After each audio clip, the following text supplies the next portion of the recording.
الحمد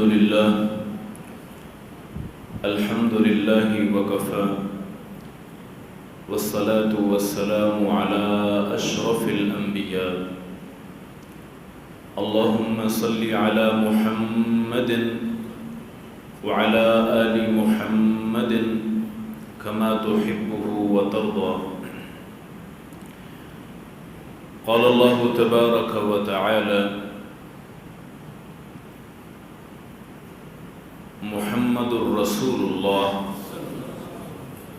والذين معه أشداء على الكفار رحماء بينهم.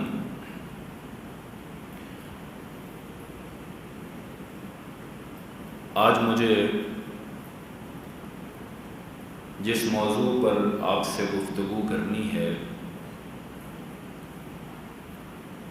وہ موضوع ہے دفاع صحابہ.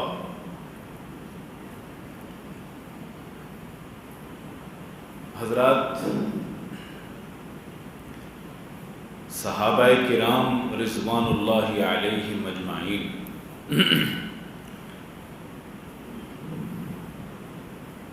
وہ صحابہ ہیں جو میرے اور آپ کے نبی حضرت جناب محمد الرسول اللہ صلی اللہ علیہ وسلم کے بچپن کے ساتھی، نبی کے ہمسائے ہیں. وہ صحابہ جو نبی کے کمانڈر ان چیف ہوتے تھے، وہ جو نبی آخر الزمان کے معاون تھے، وہ صحابہ جو رحمت دو عالم کے ہمسائے تھے، وہ صحابہ جو میرے نبی کے رشتہ دار تھے، وہ صحابہ کہ جو نبی محترم کے سسر تھے، داماد تھے. رشتوں والوں، عزیزوں والوں، دوستوں والوں، ہمسایوں والوں، غور کیجئے، وہ رحمت کائنات کے لشکر میں میرے نبی کا میمنہ اور میسرہ ہوتے تھے. وہ صحابہ جن کے دفاع کی آج نوبت آ گئی، وہ تو نبی محترم کا دفاع کرنے والے تھے. آج بر صغیر کا مسلمان ان محسنوں کا احسان کیسے پورا کرے؟ وہ محسن اگر صحابہ کرام کی خدمات جلیلہ اسلام سے نکال دی جائیں تو جناب آپ اور میں آج مسجد میں نہیں کسی مندر میں بیٹھے ہوتے. آپ اور میں کسی گردوارے میں بیٹھے ہوئے وہاں خالصے کے نعرے لگاتے. آپ اور میں کسی عیسائی پادری کے ساتھ مل کر کسی چرچ میں بیٹھے ہوئے ہوتے. آج اگر ہم مسجد میں بیٹھے ہیں، ہمارے چہروں پر سنت رسول ہے. آج اگر ہم نماز پڑھ کے فارغ ہوئے ہیں، آج اگر ہمارا تعلق اللہ سے اور محمد الرسول اللہ سے ہے صلی اللہ علیہ وسلم، تو اس کے پیچھے صحابہ رسول صلی اللہ علیہ وسلم کی ایک بہت بڑی کاوش موجود ہے جس کا کوئی شخص بھی انکار نہیں کر سکتا. میرے بھائیوں، دوستوں اور بزرگوں، صحابہ کرام رضوان اللہ علیہم اجمعین، میرے نبی کے اہل بیت اطہار رضی اللہ عنہم، بھائیوں، آج دور وہ آ گیا کہ ہمیں ان کے دفاع کے لیے گفتگو کرنا پڑتی.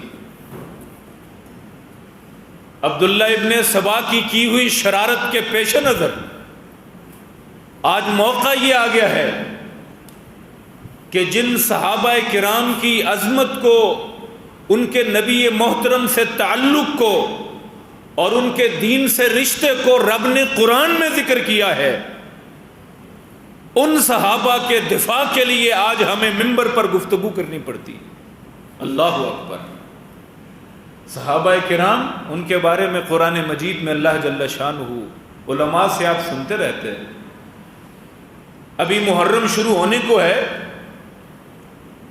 ہمارے گلی کوچوں میں بعض سیاہ دلوں والے ان صحابہ کرام کی شان میں گستاخی کی کوشش کرتے تھے، توہین کی خواہش سے۔ اور یاد رکھیں ایک بات بڑی اہمیت سے ابتدا میں عرض کر دوں، جو لفظ توہین ہے نا،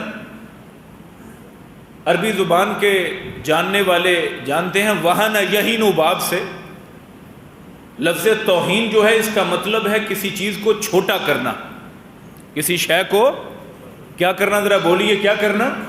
چھوٹا کرنا۔ بڑی آسانی سے ہم کہہ دیتے ہیں توہین رسالت، توہین صحابہ۔ یاد رکھیں جس کو اللہ نے بڑا کیا ہو پوری کائنات مل کے اس کو چھوٹا کر سکتی نہیں ہے۔ توہین رسالت ہو ہی نہیں سکتی، توہین صحابہ ہو سکتی ہی نہیں ہے۔ ہاں کوئی گندے دل والا اس کی ناپاک جسارت کر سکتا ہے، کوشش کر سکتا ہے، خواہش کر سکتا ہے، لیکن توہین صحابہ ہو سکتی نہیں ہے، ممکن ہی نہیں ہے۔ جس کو اللہ نے بڑا کیا، السابقون الاولون من المہاجرین والانصار والذین اتبعوہم باحسان رضی اللہ عنہم ورضوا عنہ، جس سے رب راضی اور جو رب سے راضی، فرمایا وَأَعَدَّ لَهُمْ جَنَّاتٍ تَجْرِي تَحْتَهَا الْأَنْهَارُ خَالِدِينَ فِيهَا أَبَدًا۔ وہ جنت جو رب نے بنائی ہے، بنانے والا کہتا ہے یہ میرے صحابہ اسی جنت کے ہمیشہ کے باسی ہیں۔ ان کو کون جنت سے نکالنے کی بات کون کر سکتا؟ ہاں کوئی ناپاک جسارت کرے، خواہش کرے یا سوچ سکتا ہے، لیکن اللہ کی قسم ہے کبھی بھی کوئی کسی صحابی کی عزت کو ایک رتی برابر بھی کم کر سکتا نہیں۔ آج سے یہ بات ذہن نشین کر لیں، کوئی کتنا بھونکے، کوئی کتنا بولے، کوئی کتنا بھی دلائل پیش کرے اپنے من گھڑت اور بے سروپا، یاد رکھیے وہ اس کی کاوش ضرور ہے، لیکن ان مبارک ہستیوں کے جو اللہ نے مقام بنائے ہیں ان سے 1 انچ بھی فرق نہیں پڑنے والا ہے۔ بھائیوں، آج صحابہ کرام رضوان اللہ علیہم اجمعین پر جو بات کہی جاتی ہے وہ یہ کہ ان کا نبی محترم سے تعلق محض کسی خاص خواہش پہ تھا۔ نعوذ باللہ من ذالک، شیطان نے ہر قسم کی کاوش کر لی، اب اس نے ایسے ہیلے بہانے تراشے، آخر انسان تھے، ان کی زندگیوں سے گوشے ایسے اٹھائے اور یوں جھوٹے موٹے آپس میں ان کو جوڑ کر ایک نئی کہانی بنا کر امت کو پیش کر دی۔ اور میں یہاں اپنی اس تمہید میں ہی ایک بات اور عرض کر دوں، دکھ ہوتا ہے کہ صرف انہی کے لیے نہیں، اب تو اپنوں کو بھی دفاع صحابہ کا سبق پڑھانا پڑ رہا ہے۔ بہت تکلیف سے کہہ رہا ہوں، اپنوں کو، اپنے بچوں کو، اپنے جوانوں کو، اپنے بزرگوں کو۔ اس نے کہا جھوٹ اتنا بولو کہ دنیا سچ ماننا شروع ہو جائے۔ آج وہ جھوٹ ہماری دہلیز تک، ہمارے بچوں کے دماغوں میں بیٹھ گیا، ہمارے نوجوان سوال کرتے ہیں۔ بھائیوں اور دوستو، آج کے اس دور میں ذمہ داری تھوڑی سی اور بڑھ گئی ہے۔ میں زیادہ وقت نہیں لینے والا، لیکن احساس دلانا ضرور چاہوں گا۔ علماء کرام، ائمہ کرام، دین حنیف کے طالب علموں، میرے بزرگوں، ہماری ذمہ داری دین کی حفاظت کے لیے اور بڑھ گئی ہے۔ ہر دور میں یہ ذمہ رہا نبی کے ورثاء کا، لیکن آج یہ اور بڑھ گئی ہے، اس لیے کہ آج کے سوشل میڈیا کے دور میں ہر شخص تک رسائی پاتا ہے، اور اس کے دماغ میں زہر گھولنا اس کے لیے آج بہت آسان ہو گیا ہے۔ اور ہمارے کالجوں یونیورسٹیوں میں ان بدبختوں کی اور ان بد فکروں کی رسائی ہو چکی ہوئی ہے، جن کے لیے ملنا تو کجا، ہمارے احباب، ہمارے بزرگ، ہمارے آبا جن کے قریب سے گزرنا ہم پر پابندی لگایا کرتے تھے، آج وہ ہمارے احباب کے مجمع میں، ہمارے دوستوں کی مجلسوں میں اور ہماری مجلسوں میں شان بن کر بیٹھنے والے بن گئے، اور ہم اپنا زہر اور رس ہمارے بچوں کے دماغوں میں گھولنے لگ گئے ہیں۔ آج بہت بڑا ذمہ داری کا وقت ہے کہ ہم نے کس طرح سے، کس تدبیر سے اپنے دین کو بھی بچانا ہے اور دین کے شاعر کی بھی حفاظت کرنی ہے۔ دیکھیے، صحابہ کرام رضوان اللہ علیہم اجمعین کے دفاع کا موضوع کوئی نیا موضوع نہیں ہے۔ قرآن میں پہلا پارہ، پہلا صفحہ، اللہ تعالیٰ کیا فرماتے ہیں؟ الا انہم ہم الصفہاء۔ یہ جو دفاع صحابہ کا عمل ہے، یہ سنت ربانی بھی ہے، یہ اللہ کی بھی سنت ہے۔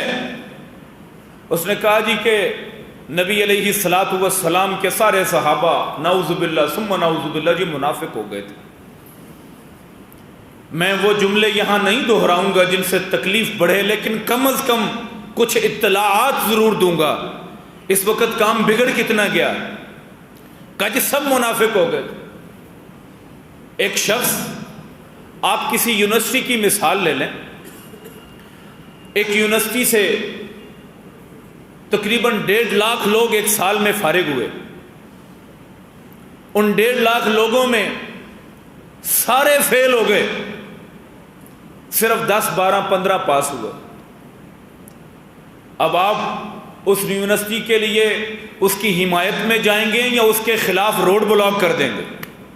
اور اس کے خلاف ہی ہوں گے نا، کیسی یونیورسٹی ہے، کیسا ادارہ ہے، اس کا 1.5 لاکھ سٹوڈنٹ سارے فیل ہو گئے، اس کا نصاب ٹھیک نہیں۔ آپ حکومت وقت سے مطالبہ کریں گے، اس یونیورسٹی کا نصاب ٹھیک نہیں، اس یونیورسٹی کے مدرس ناقابل ہیں، اس کے استاد لیکچرر پروفیسر وہ صحیح مدرس بننے کے اہل ہے ہی نہیں، ان کو یہاں سے فارغ کرو۔ آپ کہیں گے اس کا میرٹ ٹھیک نہیں، اس کا نظام اچھا نہیں ہے۔ بھائیو اور دوستو، آج کی ایک یونیورسٹی میں سے اگر 1.5 لاکھ لوگ فیل ہو جائیں، آپ سب کے سب یونیورسٹی بند کرنے، نصاب بدلنے اور مدرسین پر طعنہ کرنے پہ آ جائیں گے۔ یاد رکھو، صفہ کی ایک یونیورسٹی تھی جو میرے نبی محمد الرسول اللہ کی مسجد کا چبوترا تھا، وہاں کے صحابہ اس یونیورسٹی کے سٹوڈنٹس تھے، ان میں ابو بکر ہیں، ان میں عمر ہیں، ان میں عثمان ہیں، اس میں علی ہیں، ابو ہریرہ ہیں، طلحہ و زبیر ہیں، سعد و سعید ہیں، سارے کے سارے طلباء میرے نبی کی یونیورسٹی کے ہیں۔ اگر یہ کالے دل والا ان سب کو فیل کہے، ان سب کو کہے کہ یہ سب کے سب کم تر درجے میں پاس ہوئے ہیں، یا پھر سارے کے سارے فیل ہو گئے ہیں، صرف 1.5 لاکھ میں سے 10 12 ہی پاس ہو سکے، یہ اعتراض صحابہ پر بعد میں ہے، خود محمد الرسول اللہ پہ پہلے بن جاتا ہے۔ اے ظالم، تو نے صحابہ پر انگلی اٹھاتے ہوئے قرآن کے نصاب پر انگلی اٹھا دی، تو نے نبی کی تدریس پر انگلی اٹھا دی، تو نے نبی کی تربیت پر انگلی اٹھا دی، تو نے کہا 10 12 پاس ہوئے 1.5 لاکھ فیل ہو گئے۔ سیدھا اعتراض حضرت محمد الرسول اللہ پہ بنتا ہے، نعوذ باللہ من ذالک صلی اللہ علیہ وسلم۔ بھائیو، یاد رکھنا اہل حدیث کا موقف کیا ہے۔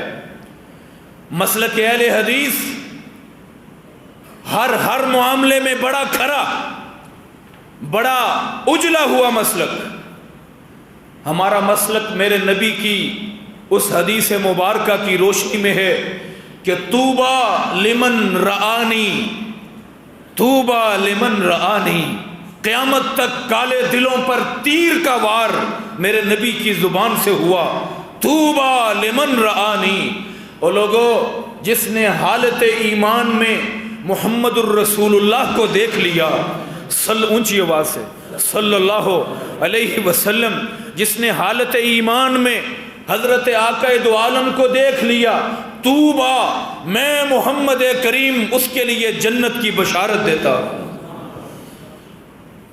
وَطُوبَى لِمَنْ رَآ مَنْ رَآنِي، جس نے مجھے دیکھا وہ تو اگر حالت ایمان میں ہی فوت ہوتا ہے اس پر تو جنت واجب ہو ہی گئی، میں جنت کو کھولنے والا رب کے حکم پر اس کو جنت کی بشارت تو دے ہی رہا ہوں، لیکن جس نے فرمایا جس نے مجھے دیکھنے والے صحابی کو حالت ایمان میں دیکھا اور ایمان کی حالت میں فوت ہوا، اللہ نے اس پر بھی جنت کو واجب فرما دیا۔ اور بات یہاں بس نہیں ہوئی ہے، فرمایا وَلِمَنْ رَآ مَنْ رَآ مَنْ رَآنِي، جس نے اس تابعی کو حالت ایمان میں دیکھا اور وہ ایمان کی حالت میں فوت ہو گیا۔ اللہ اکبر، میرے نبی تیرے دیدار کے کیا کہنے ہیں، میرے نبی آپ سے آپ کے شاگردوں کی محبت کے کیا کہنے، آپ کے دوستوں کی الفت کے کیا کہنے، آپ کی آنکھیں اتنی ٹھنڈی کہ انہیں دیکھنے والا اور پھر ان کا شاگرد، آقا آپ نے تو اس کے لیے بھی جنت کی بشارتیں دے دی۔ سلسلہ احادیث صحیحہ میں علامہ البانی نے تفصیل سے اس حدیث کو ذکر کیا۔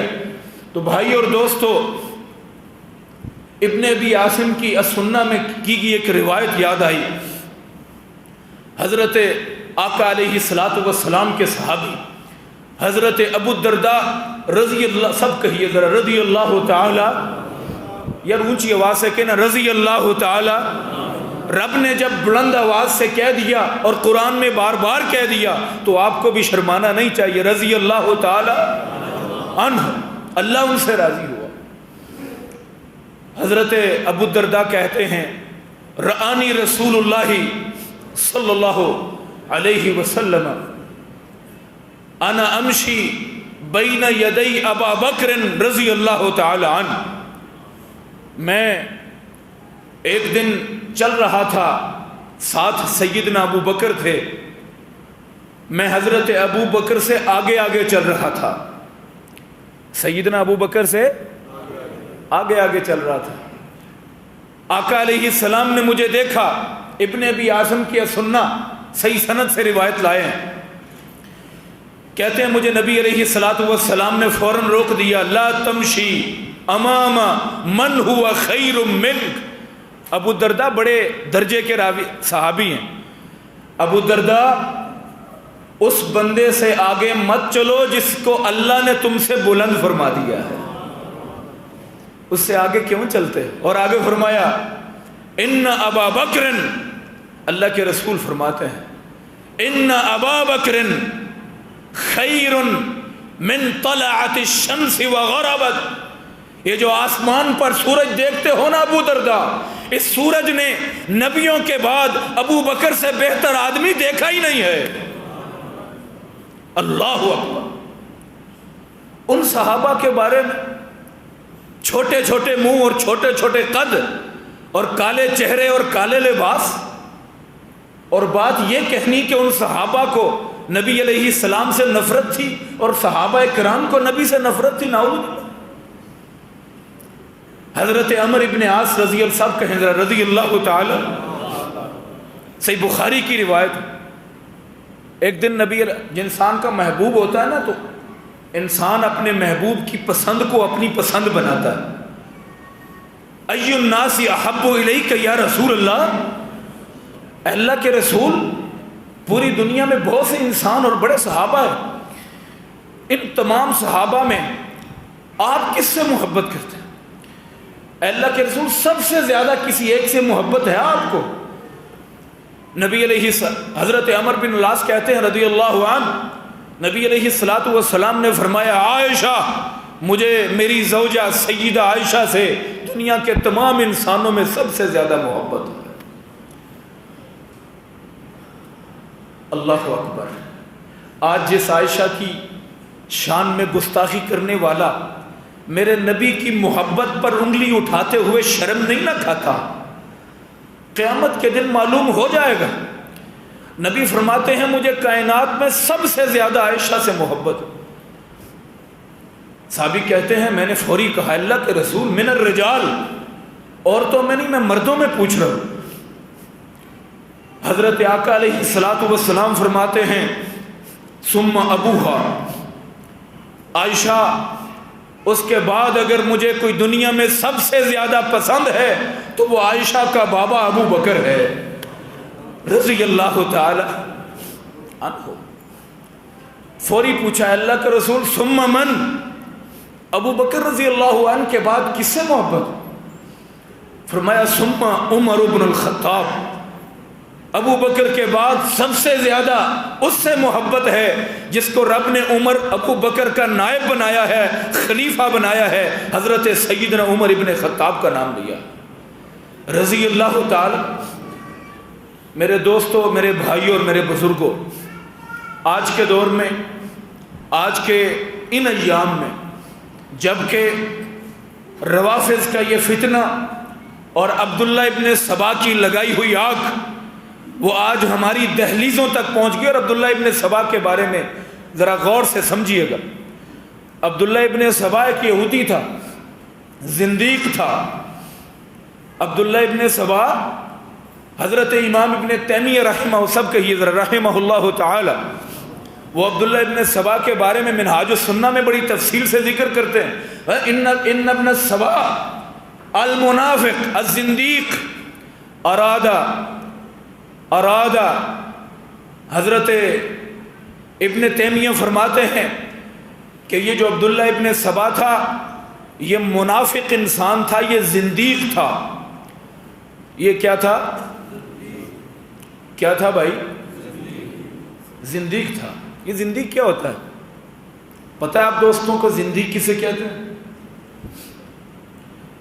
ایک ہوتا ہے کافر، جو بھی مسلمان نہ ہو وہ اللہ کا یقیناً کسی نہ کسی صورت میں منکر ہے، کافر کہلاتا ہے۔ ایک ہوتا ہے منافق، اندر کفر ہے اور باہر لبادہ کس چیز کا ہے بھائی؟ اسلام کا۔ اسے کیا کہتے ہیں؟ منافق۔ عبداللہ ابن ابی بہت بڑی مثال اس کے ساتھی، قرآن میں سورۃ المنافقون پڑھیے۔ ایک ہوتا ہے زندیق۔ زندیق کہتے ہیں اس شخص کو جو ہوتا تو اندر سے کافر ہے، یعنی اندر کے کفر میں وہ منافق کی طرح ہوتا ہے، اور منافق یہ کرتا ہے کہ وہ ظاہراً اسلام میں اندر کفر میں اپنے کفر پر قائم رہتا ہے، اسلام کا لبادہ اوڑے ہوئے، لیکن زندیق یہ کرتا ہے کہ وہ اپنے اندر کے کفر کو ظاہر کے اسلام کے اندر چھپا کر لوگوں کو اپنا کفر اسلام بنا بنا کر پیش کرتا ہے۔ اندر کفر ہے، لوگوں کو وہ کفر اسلام بنا کر پیش کرتا ہے۔ اسی لیے ہمارے علماء کہتے ہیں سن 71 میں قادیانیوں کو ہم نے کافر قرار دیا، دراصل ان کا درجہ زندیقیت کا تھا، اندر کفر ہے، اسلام کا لبادہ اوڑھنا چاہتے ہیں اور اسلام کو اپنے کفر کے اندر ڈھانپنا چاہتے ہیں، اس لیے قادیانیت پر زندیقیت کا فتویٰ ہے اہل حدیث علماء کا۔ کفر تو ہے ہی، اس سے اگلا درجہ زندیقیت کا ہے، اور زندیق کے بارے میں ابن اسحاق کی روایت موجود ہے، پڑھ لیجئے، اور انہوں نے صحیح سند سے ذکر کیا زندیق کے بارے میں۔ حضرت علی، سیدنا علی رضی اللہ تعالیٰ عنہ، ان کے اوپر جب عبداللہ ابن سبا کی زندیقیت واضح ہو گئی، اندر سے یہودی ہے، بے ایمان کافر ہے اور مسلمانوں کو لڑاتا ہے، شیخین کریمین سیدنا ابو بکر، سیدنا عمر، ان کی شان میں توہین کرواتا ہے، حضرت علی کے خلاف لوگوں کو اکساتا ہے، ان کے حمایتی حد سے بڑے ہوئے غلو کرنے والے پیدا کرتا ہے۔ حضرت علی نے دیکھا ابن اساکر نے لکھا بینا لہو، حضرت علی کے لیے یہ بات واضح ہو گئی کہ انہو احد الدجالین، نبی علیہ السلام نے دو دجالوں کا نام لیا تھا، ایک قرب قیامت میں آنا ہے، ان میں سے ایک دجال جو پہلے آ گیا وہ یہی عبداللہ ابن سبا ہے۔ حضرت علی رضی اللہ تعالیٰ عنہ ہم بقتلہ، حضرت علی نے اس کے قتل کا ارادہ کیا، ودعا لہ بالسیف، حضرت علی نے تلوار بھی منگوا لی، لیکن لوگوں نے کہا اس کی جڑیں بڑی مضبوط ہیں، بدبخت نے سیاست سے کام لیا، لوگوں کے دماغ میں ایسا رس گھول چکا، فتنہ بپا ہو سکتا ہے۔ حضرات تاریخی معتمد روایات میں موجود ہیں کہ اس زندیق کو فسیرہ الی المدائن، حضرت علی رضی اللہ تعالیٰ عنہ نے مدائن کی طرف ملک بدر کر دیا تھا کہ جہاں علی رہتا ہے وہاں پر کوئی زندیق موجود رہ سکتا۔ آج عبداللہ ابن سبا کو ایک گروہ ایسا ہے، مسلمانوں تمہارے لیے خبر دیتا ہوں، جو اسی عبداللہ ابن سبا کو اپنا روحانی پیشوا کہتا ہے، ان کے بیان آن دی ریکارڈ موجود ہیں، عبداللہ ابن سبا کو اپنا روحانی قائد مانتا ہے۔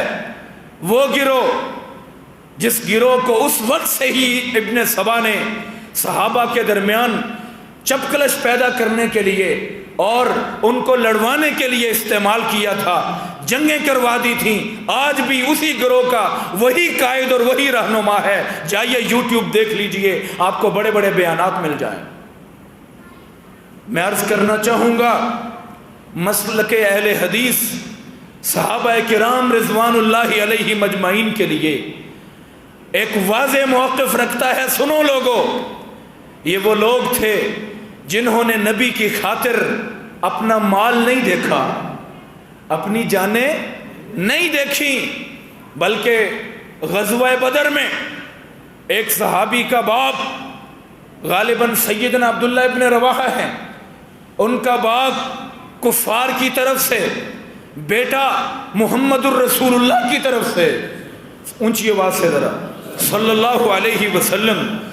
حضرات وہ بیٹا اپنے باپ کی گردن تن سے جدا کرتا چشم فلک نے دیکھا تھا بدر کے میدان میں، اس وجہ سے نہیں کہ باپ نے گالی دی ہے، اس وجہ سے نہیں کہ وراثت میں حصہ نہیں ملا، اس وجہ سے نہیں کہ باپ نے کہیں برا بلا کہہ کر گھر سے نکال دیا، اس وجہ سے کہ آج تو میرے نبی کے خلاف تلوار اٹھا کر آیا ہے، اے باپ تیرا وجود اس دھرتی پر جینے کا حق نہیں رکھتا۔ سیدنا حضرت ابو بکر رضی اللہ عنہ کا سگا بیٹا، بابا بدر میں آپ میری تلوار کے نیچے آ گئے تھے تو کیا کیا؟ اس لیے چھوڑا کہ آپ والد ہیں، میں نے آپ سے تلوار کو ہٹا لیا۔ اور صدیق اکبر نے کیا کہا تھا؟ بیٹا اگر یہی تلوار میرے پاس ہوتی اور تیری گردن میری تلوار کے نیچے آ جاتی، اللہ کی قسم محمد کے دین کے لیے سگا بیٹا قربان کر دیتا۔ ان صحابہ کے لیے اللہ اکبر، ان کے ساتھ تو ہماری جذباتی وابستگی، وہ تو ہمارے لیے معیار ایمان ہے۔ اپنا ایمان پرکھنا ہو تو ہمیں ابو بکر صدیق کی طرف دیکھنا پڑتا ہے، عمر فاروق کو دیکھنا ہوتا ہے، عثمان غنی کو دیکھنا ہوتا ہے، سعد و سعید اور علی المرتضیٰ کو دیکھنا ہوتا ہے۔ اگر کسی نے ایمان کو پرکھنا ہو، میں واقعتاً محمد الرسول اللہ کا مقتدی بھی ہوں یا نہیں ہوں، اس کو دیکھنا ہوگا کہ میرے نبی کے صحابہ کیا کہتے ہیں۔ اور میرے بھائیوں، قرآن کی جو آیا میں نے ابتدا میں پڑھی ہے، اس کو پلے باندھ لیں۔ فرمایا سورۃ الفتح کی آخری آیا ہے، فرمایا محمد الرسول اللہ، یار اب بڑا آہستہ بولتے ہیں آپ، صلی اللہ علیہ وسلم،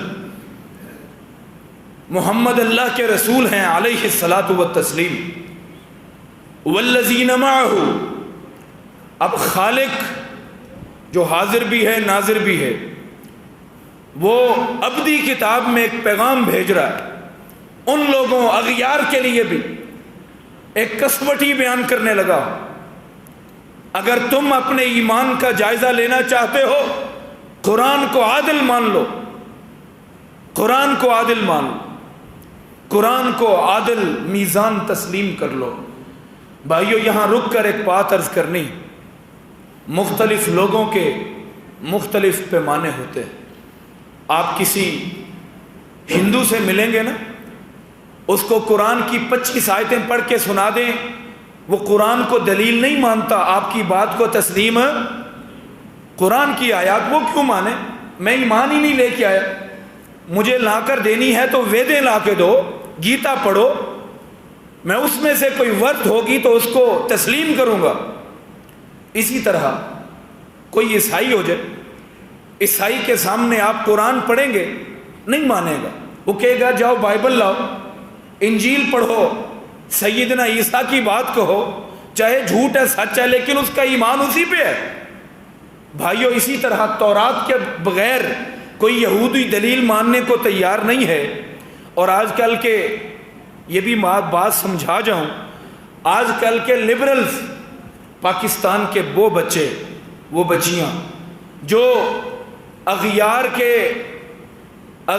کے دلائل سے متاثر ہو کر اپنے اوپر سے دین اسلام کی خلعت فاخرہ کو اتار چکے یا اتار رہے ہیں، یا اتنے متاثر ہو گئے ہیں کہ ان میں اسلام کا سا وزن نہیں رہ گیا، وہ بچے اور بچیاں بھی اب قرآن کی ڈائریکٹ دلیل کو دلیل نہیں مانتے ہیں. آپ ان سے بات کیجئے، وہ کہیں گے کہ لاجیکل بات کہو، جو دماغ میں بات آ سکتی ہے وہ وزنی ہے، وہ تسلیم کریں گے. اور اگر کوئی شخص ملحد ہو جائے، اسلام کو چھوڑ جائے، وہ کہے گا کہ جو میرے دل میں آتی ہے وہ دلیل ہے، میرے جو دل میں آتی ہے وہ دلیل ہے. میں نہ قرآن کو، نہ انجیل کو، نہ زبور کو، نہ ویدوں کو، میں کسی کتاب کو نہیں مانتا، کسی الہام کو بھی نہیں مانتا، میں اللہ کو بھی نہیں مانتا. مجھ سے جو بات کرنی ہے، جو منوانی ہے، وہ بس ایسی دلیل دو کہ جو مجھے اچھی لگے، میرا دل اگر اس پر آ گیا تو میں اس کو تسلیم کر لوں گا، وگرنہ میں اس کو چھوڑ دوں گا، وگرنہ میں اس کو. میرے نوجوان ذرا ساتھ دیں میرا. وہ ملحد کیا کہتا ہے؟ مجھے دلیل دو جو میرے دل کو لگے مانوں گا، نہ لگے میں اس کو چھوڑ دوں گا. 2 منٹ کے لیے اپنے موضوع سے بات کو روکتے ہوئے عرض کرنا چاہوں گا. دل ٹٹولیے نوجوانوں، کہیں آپ کا دل بھی تو یہ نہیں کہنے لگ گیا کہ جو بات دل کو لگی وہ مانوں گا اور جو سخت لگی وہ چھوڑ دوں گا.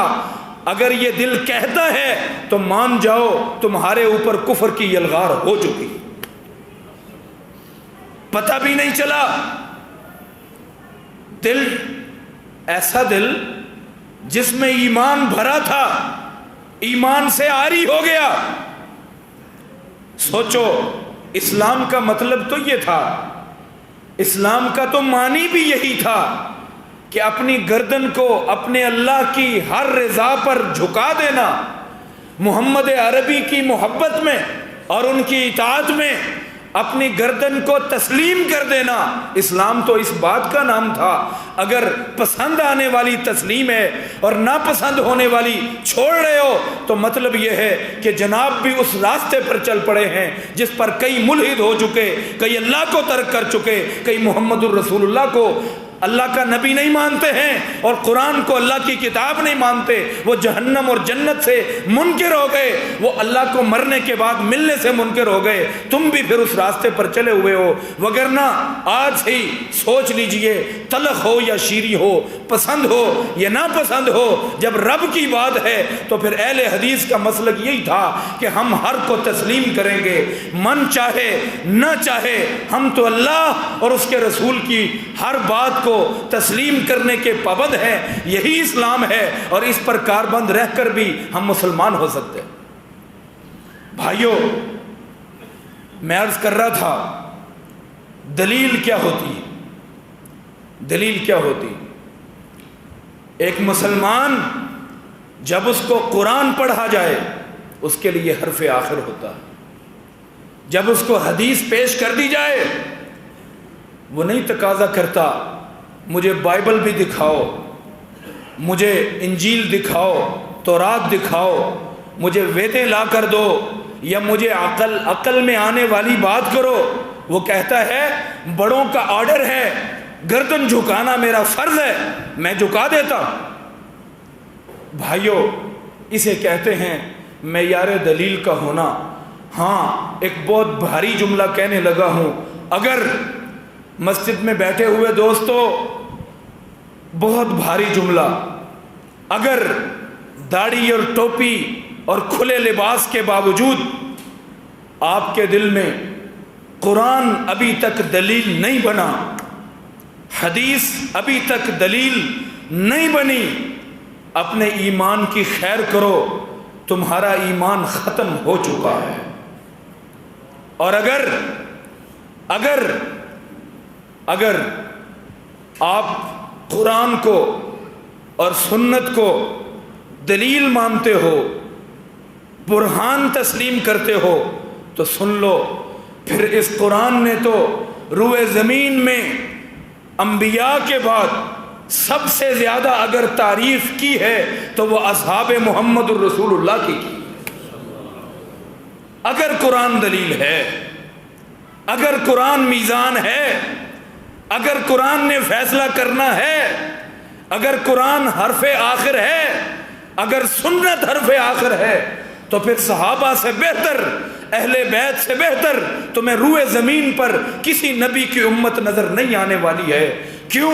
اس لیے کہ رب اکبر کہتا ہے، رب اکبر فرماتے ہیں والذین معہ، قرآن کو حجت مانو، کہتا ہے والذین معہ، محمد الرسول اللہ کے جو ساتھی ہیں، اشداء علی الکفار، وہ 1.5 لاکھ کے قریب صحابہ، سارے کے سارے کفار پر ننگی تلوار ہیں، رحماء بینہم، آپس میں محبت کرنے والے ہیں، سیماہم فی وجوہہم من اثر السجود، ان کے چہرے دیکھو، ان کے چہروں کے، ان کے ماتھوں پر تو سجدوں کے نشان آیا ہیں۔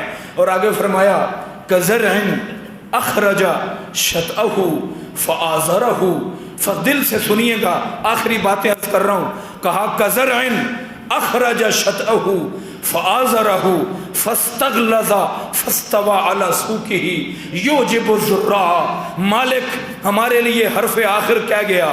مالک نے فرمایا قرآن میں سورۃ الفتح آخری آیا، فرمایا جیسے ایک کسان ہوتا ہے، وہ بیج بوتا ہے، وہ مشقت کر کے پانی لگاتا ہے، وہ ہل چلاتا ہے۔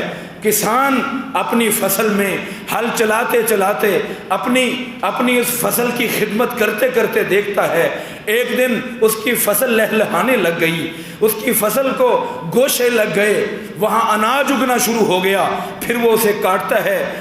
فرمایا یعجب الزراع، جس طرح ایک دن بیج بویا تھا، آج فصل کاٹی ہے، فصل کاٹتے ہوئے مشقت کرنے والا کسان بہت خوش ہوتا ہے، میری محنتیں بر آ گئیں، میری کوششیں پوری ہو گئی، میں نے جو کاوشیں، میں نے جو رات اٹھ کر پانی دیے تھے، میں نے جو محنت سے ہل چلائے تھے، میں نے جو مالی خرچ کیا تھا، میں نے جو ذہنی انٹینشنز لگائی تھی، میری محنتیں بر آ گئیں۔ فرمایا یعجب الزراع لیغیظ بہم الکفار، اے میرے نبی محمد الرسول اللہ، آپ نے بھی مکے کی سنگلاخ زمین میں توحید کا بیج بویا تھا، آج دیکھ مدینے میں، آج دیکھ یہ 1.5 لاکھ صحابہ، آج 1.5 لاکھ صحابہ کا یہ بہت بڑا مجمع آپ کے سامنے، آپ کی ہوئی محنت کا صلہ کھڑا ہے، آپ کا وہ اناج ہے، آپ کی محنت کا صلہ ہے۔ دیکھو جیسے وہ کسان اپنی محنت کا صلہ دیکھ کر خوش ہو جاتا ہے، اے محمد الرسول اللہ آپ اپنے 1.5 لاکھ صحابہ دیکھ کر خوش ہو جائیے، مسرت کیجئے کہ آپ کی محنت بر آئی، آپ کو اللہ نے صلہ دیا، آپ کو اللہ نے صلہ دیا۔ اس خوبصورت اناج پر، اس قیمتی اناج پر خوش ہو جائیے کہ اللہ نے ایسا صلہ کسی نبی کو کسی امت کو نصیب نہیں فرمایا ہے جو اللہ نے اے محمد کریم آپ کو عطا کر دیا۔ آؤ دوستو، اپنے دلوں کے میل اتارو، سقیفہ بنی سعدہ کا نام لے کر اور جنگ جمل اور صفین کے نام لے کر ابھی چند دن گزرے، سیدنا عثمان کے محاصرے کا نام لے کر تم لوگوں کو ایسے ہی شک میں مبتلا نہ کرو۔ آؤ شک میں پڑنے والوں، دل کے زنگ یوں اتار لو کہ ان صحابہ کو، ان کے تمام انسانی معاملات کو رب اکبر معاف کر چکے، اللہ جل شانہ جنت کی نوید سنا چکے۔ آج اگر کوئی شخص ان کو نعوذ باللہ جہنم کا باسی کہے، یقین کیجئے ایمان سے عاری ہے، یقین کیجئے اس نے اپنے آپ کو جہنم کا خود ایندھن بنا لیا، کیونکہ معیار ایمان ابو بکر صدیق ہیں، ابن سبا نہیں ہے۔ معیار ایمان عمر فاروق ہیں، آج کا کالا نہیں ہے۔ معیار ایمان حضرت آقا علیہ السلام کے صحابہ ہیں، آج کے گلی کوچوں کے پھرنے والے آوارہ نہیں ہیں۔ اور یہاں ایک آخری بات یہ بھی عرض کر دوں میرے بھائیوں، جس میرے حضرت شیخ القرآن رحمۃ اللہ علیہ یاد آئے ہیں، فرمایا کرتے تھے پھل دیکھ کر درخت کی کوالٹی کا پتہ چلتا ہے، شاگرد دیکھ کر استاد کی محنت کا پتہ چلتا ہے، اسی طرح اولاد کی تربیت دیکھ کر ماں باپ کی محنت کا پتہ چلتا ہے، بالکل اسی طرح صحابہ کرام کو دیکھ کر ان کے نبی کی محنت کا پتہ چلتا ہے۔ اگر آج ابو بکر صدیق کی زندگی میں کیڑے نکالو گے تو تم نے ڈائریکٹلی حضرت محمد الرسول اللہ پر انگلی اٹھائی ہے۔ اس جسارت سے باز آ جاؤ، تم نے اس امام پر انگلی اٹھائی جس کو 17 نمازوں کے لیے نبی نے اپنی زندگی میں اپنے مصلے پر کھڑا کیا۔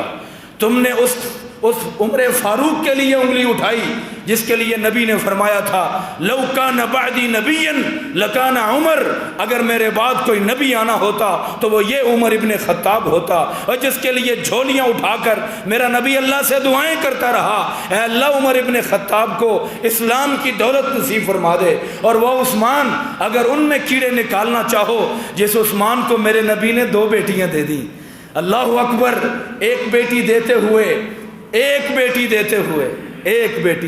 آج کا 2021 کا مسلمان ایک بیٹی دیتے ہوئے کیا کچھ نہیں دیکھتا؟ اے میرے نبی نے 2 بیٹیاں دی ہیں، کیا کچھ نہ دیکھا ہوگا؟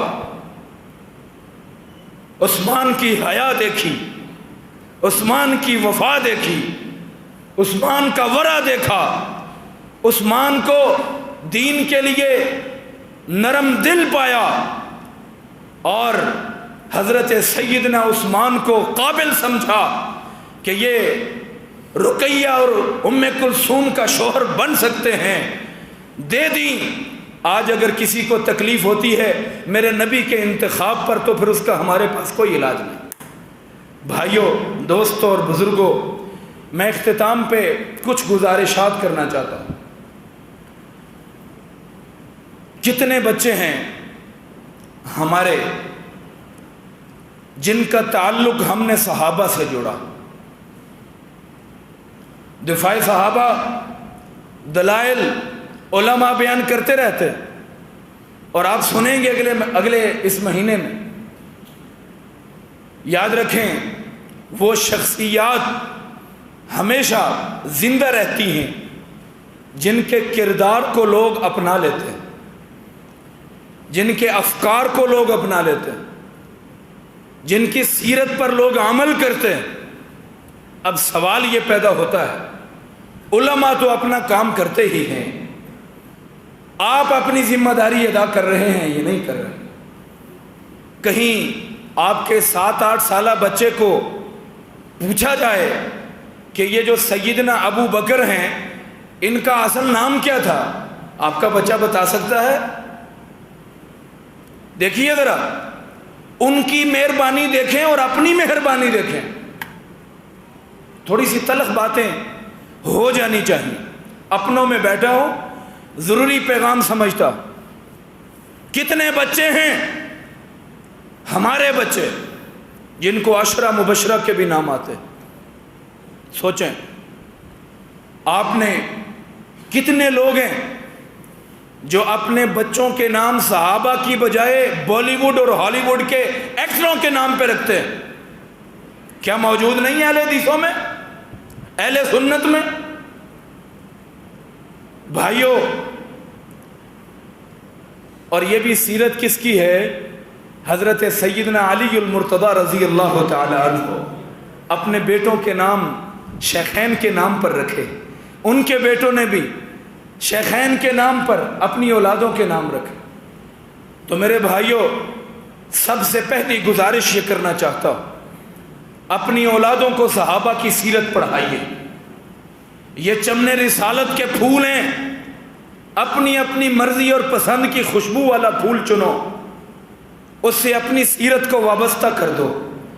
کوئی ابو الدرداء کی کاپی کرے، کوئی ابو بکر صدیق کی سی صداقت لے آئے، کوئی فاروق اعظم کا سا عدل پیدا کرے، کوئی سیدنا عثمان کی سی حیا لے آئے، کوئی سیدنا علی ان جیسا عدل، ان جیسا انصاف اور شجاعت کو اپنی زندگی کا سرمایہ بنا لے.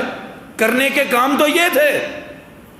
یوں شخصیات محروم رہتی ہیں جب ہم ان کے صرف تذکرے سنیں، واہ واہ کریں اور گھروں کو چلے جائیں. دو مولویوں کی لڑائی تھی، اس نے دلیلیں دیں، اس نے بھی دیں، چسکے لیے اٹھ کر چلے گئے. نہیں، یہ صحابہ ایمان کے معیار ہیں. میرے نبی نے ان کو، ان کی سنت پر عمل کو اپنی سنت پر عمل کہا ہے. تم کیسے بچ سکتے ہو؟ اس بات سے کیسے دوڑا جا سکتا ہے کہ ہم صدیق اکبر کا نام تو لیں لیکن ان کے کردار سے نہ آشنا رہیں؟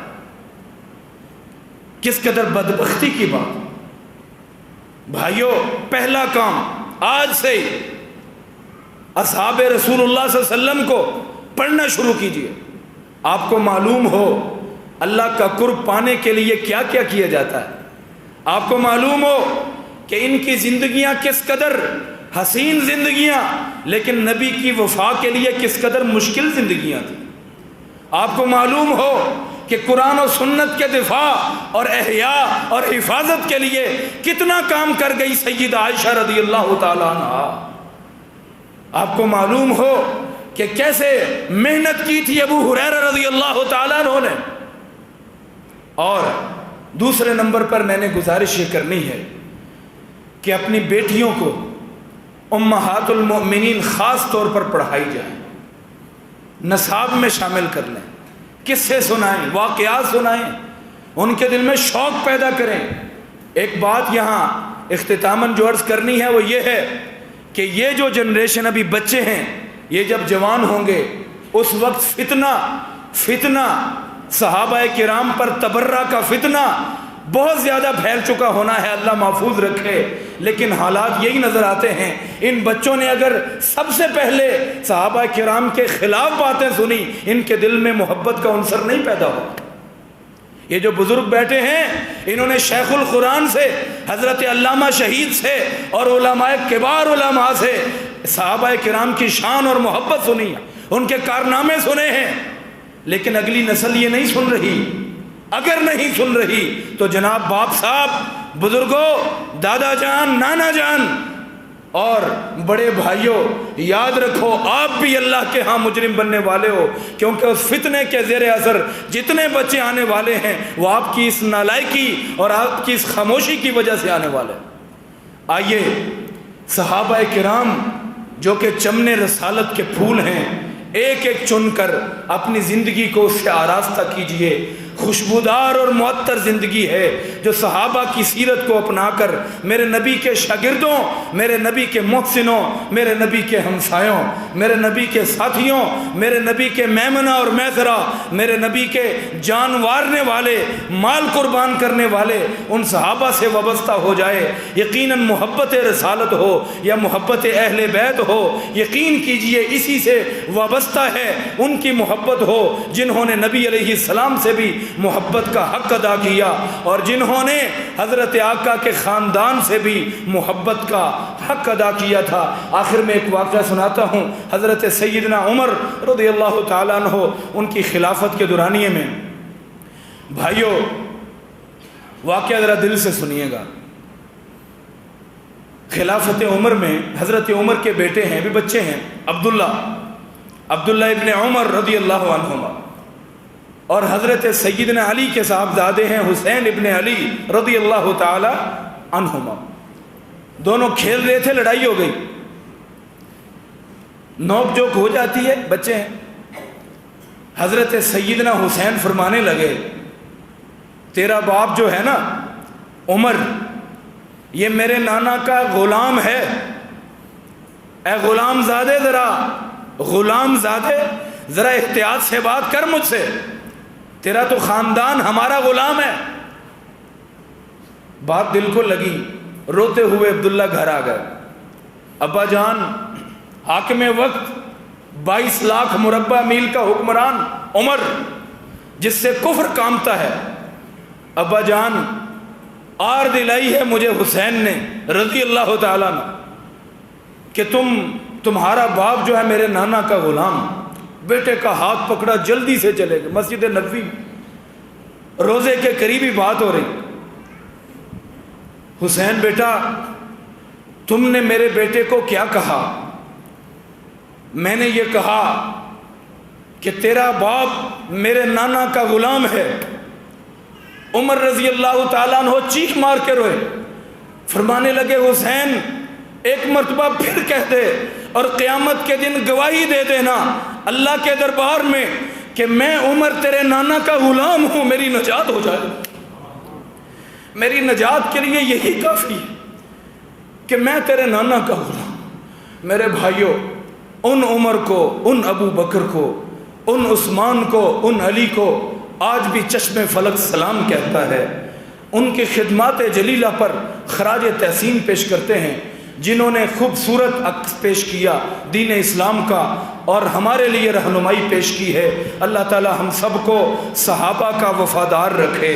اے اللہ تجھ سے دعا کرتے ہیں آخری سانس تک ہمیں اپنے نبی کے وفاداروں کا وفادار رکھنا۔ اے اللہ ان کے لیے دل میں محبت کا جذبہ قائم رکھنا۔ اے اللہ جو تیرے نبی کے صحابہ کا دشمن ہے، اے اللہ اس کو مرنے سے pہلے توبہ نصیب کر دے۔ اے اللہ اپنے نبی کی سچی اور پکی محبت نصیب کر دے۔ اہل بیت اطہار بلا شبہ اصحاب رسول ہیں، ان سب کے ساتھ ہم محبت کا صرف دعویٰ ہی نہیں کرتے، ہر نماز میں درود پڑھتے ہیں، اللہم صلی علی محمد وعلی آل محمد۔ یہ ہمارے دین اسلام کا حصہ ہے، بلکہ ہمارا تو عقیدہ ہے جس نماز میں یہ درود نہ پڑھا جائے اس بندے کی نماز ہو سکتی ہی نہیں ہے۔ اللہ اسی عقیدے پر زندہ رکھنا، اسی پر موت نصیب کرنا۔ اقول قولی ھذا استغفر اللہ لی ولکم وآخر دعوانا الحمد للہ رب العالمین۔ بھائی پس از دعا، ابھی میرا پہلا خطاب ہے اس مرکزی مسجد میں، بڑی خوشی ہوئی آپ کے اس مرکز کے ابھی تک کے جو معاملات ہیں، جو کاوشیں ہیں، نہایت ہی دل خوش ہو رہا تھا۔ بلکہ ہم اپنے علاقوں میں، اپنے اداروں میں اس مسجد کا تذکرہ سنتے رہے ہیں اور یقین کیجئے جیسا سنا تھا اس سے بڑھ کے پایا ہے۔ اللہ آپ کی کوششوں کو قبول فرمائے۔ یہاں کے منتظمین جناب سعود صاحب اور آپ کے محترم شیخ خطیب محترم، اللہ تعالیٰ ان کی عمروں کو دراز فرمائے، ان کے احباب کو اللہ جزائے خیر عطا فرمائے۔ اس مسجد کے جتنے بزرگ ہیں اللہ ان کو سلامتی اور صحت عطا فرمائے۔ بزرگ رونق ہوتے ہیں، یقیناً ان لوگوں نے بڑے بڑے علماء کو دیکھا ہے۔ میں نے ابھی جو ایک حدیث پڑھی تھی کہ جو تجھ سے مرتبے میں بڑا ہو اس سے آگے نہ چلا کر، ان بزرگوں کو بھی اللہ سلامتیاں نصیب کرے۔ ایک حدیث ہے، غالباً نبی علیہ الصلاۃ والسلام کی روایت موجود ہے، لیکن اس کی سند پر کچھ اعتراض بھی ہے کہ کبر الکبر، بڑوں کو بڑا بنایا کرو، اسی سے انسان کی بڑائی ہوتی ہے، عزت ہوتی ہے۔ اللہ تعالیٰ ان کو سلامت رکھے، اس مرکز کو قیامت تک آباد رکھے۔ اور اہل سمندری، میں انتہائی خوشی کے ساتھ آپ احباب کو اور آپ احباب کی کاوشوں کو دل میں لے کر جا رہا ہوں۔ اللہ تعالیٰ یہ آپ کی کاوشیں مبارک فرمائے۔